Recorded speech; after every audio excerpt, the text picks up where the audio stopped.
வணக்கம், வாழ்க வளமுடன்.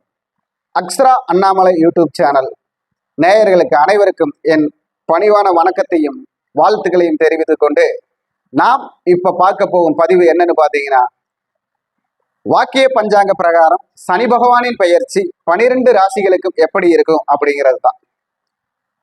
அப்போ திருக்கணித பிரகாரம் போன ஆண்டு சனி பகவானின் பெயர்ச்சி முடித்தது. பரவாயில்ல, நமக்கு கடவுளின் தேவைக்கு வாக்கியம், அதாவது ஆண்டவனின் காரியங்களுக்கு வாக்கிய பஞ்சாங்கம் அப்படிங்கிற ஒரு சூழ்நிலைக்கு ஏற்ப வாக்கிய பஞ்சாங்கத்தின் அமைப்புல சனி பகவானின் பெயர்ச்சி அவருக்கு கொண்டாடப்படும் கோவில்கள் அப்படின்னு எடுத்துக்கிட்டா திருநள்ளாறும் குச்சனூரும், அங்கே கோலாகலமான பூஜை முறைகள் இருக்கும். இந்த சனி பகவானின் பெயர்ச்சி வருகிற மார்ச் 6ஆம் தேதி காலை 8:24 சனி பகவான் பெயர்ச்சி ஆகிறார். அதாவது வாக்கிய பஞ்சாங்க பிரகாரம் கும்பத்தில் இருந்து மீனத்திற்கு பெயர்ச்சி ஆகிறார்.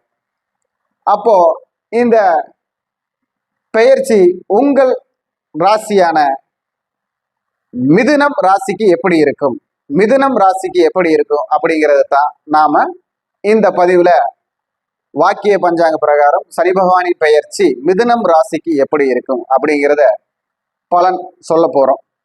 பலன் சொல்லும் நான் உங்கள் குரு மணிகண்டன், கேரளா ஜோதிடர்.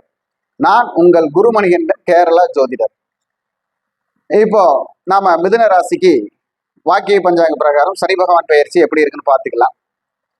ஓம் ஹங்கும் மகா கணபதி நமக. ஓம் ஹங்கும் மகா கணபதி நமக. ஓம் ஹங்கும் மகா கணபதி நமக.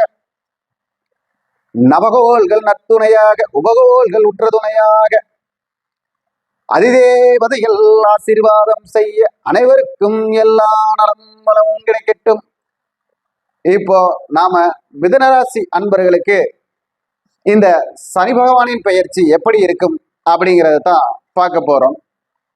அப்போ மிதுனராசி அன்பர்களுக்கு சனி பகவானின் பெயர்ச்சி புதிய தொடர்புகளை ஏற்படுத்த போகிறது, புதிய நண்பர்களை இணைக்க போகிறது, புதிய செயல்பாட்டை செய்ய போகிறது, வருமானத்திற்கு தேவையான வழிகளை காட்டி கொடுக்க போகிறது, உள்ளூரில் இருந்து வெளியூர் சென்று வேலை பார்த்துவா என்று உத்தரவிட போகிறது, குடும்பத்தில் இருக்கும் சலனங்களை மாற்றப் போகிறது, மரியாதைகளை உங்களுக்கு வருத்த போகிறது, நன்மைகளை செயல்படுத்த போகிறது. அப்போ இதற்குண்டான எல்லா விஷயங்களிலும் நீங்கள் கவனமாக இருந்தால் புவனம் உங்களுக்கு சொந்தமாகும் அப்படிங்கிறது தான் இப்ப நாம இந்த சனி பகவானுடைய பயிற்சியில உங்களுக்கு சொல்றோம். ஏன்னு பாத்தீங்கன்னா, இப்போ 10ல் ஒரு பாவியாவது இருக்க வேண்டும் அப்படின்னு சொல்லுவாங்க. அந்த 10ல் அந்த தொழில்காரகனே போயிருக்கிறார். எப்படி? 10ல் தொழில்காரகனே போயிருக்கிறார். அப்ப ஏதாவது ஒரு ரீதியை தொழிலை கொடுத்துக்கிட்டே இருப்பார், எங்கேயாவது ஓட விட்டுக்கிட்டே இருப்பார், எதையாவது செயல்படுத்திக்கிட்டே இருப்பார். உங்களை ஆக்கப்பூர்வமாக இயக்கி கொண்டே இருக்கும் சக்தியை அவர் கையில் எடுப்பார். இல்லைன்னா நீங்க இயங்கிட்டே இருந்தீங்கன்னா அந்த சக்தியை செயல்படுத்துவார். அப்போ உங்க புத்திக்கு வேலை கொடுத்துட்டே இருக்க போறாருன்னு அர்த்தம். இதுல என்னென்னு பாத்தீங்கன்னா, உறவுகள் அப்படிங்கிறப்போ அம்மா, அப்பா, தாத்தா, பாட்டி இவங்களுடைய உறவுகளை எல்லாம் நீங்க கவனமா பார்த்துக்கிட்டீங்கன்னா உங்களுக்கு நல்ல ராஜயோகம் தான்.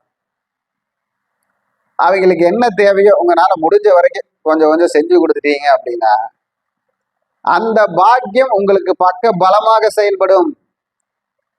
இப்ப ரோட்ல ஒரு பாதசாரிகளுக்கு கூட, வயதானவர்களுக்கு இந்த பக்கம் ரோட்ல இருந்து அந்த பக்கம் ரோட்டை கடந்து கொடுத்தீங்கன்னா போதும், அது உங்க வாழ்க்கையை கடக்கிறதுக்கு உண்டான பரிகாரமா மாறிடும்.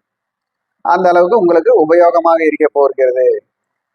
அதுல பாத்தீங்கன்னா, இப்போ குடும்பத்துல அப்படிங்கிறப்போ ஒரு சுப நிகழ்ச்சிகள் எல்லாம் வரக்கூடிய சூழ்நிலை இருக்கு. மிதுன ராசிக்காரங்க குடும்பத்துல சுப நிகழ்ச்சிகள், குடும்பம் ஒற்றுமையாக இருந்து செய்யக்கூடிய பூஜைகள், தெய்வ வழிபாடு, அதே மாதிரி குடும்பம் ஒற்றுமையாக இருந்து செயல்படுத்தக்கூடிய ஒவ்வொரு நல்ல நல்ல காரியங்கள், அதே வீடு இல்லாதவங்க வீடு கட்டி குடி போறது, வீடு கட்டி குடி போனவங்க வீட்டுல ஏதாவது மீண்டும் புதிய பணி செய்து வீட்டை அவங்களுக்கு தகுந்த மாதிரி சந்தோஷப்படுத்திக்கிறது.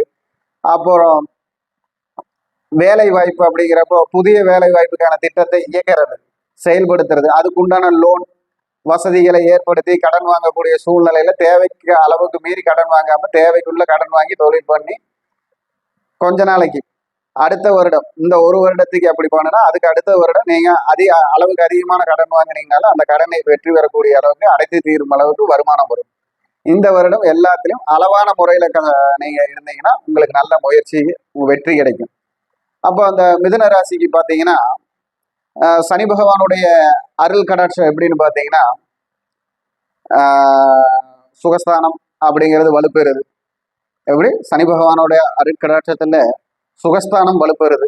இந்த சுகஸ்தானம் வலுப்பெறதுனால என்னன்னு பார்த்தீங்கன்னா புதுசா 4 வீல் வண்டி வாங்கலாம், 4 சக்கர வண்டி வாங்கலாம் அப்படிங்கிற ஒரு ஆசையெல்லாம் வரும் சிலருக்கு.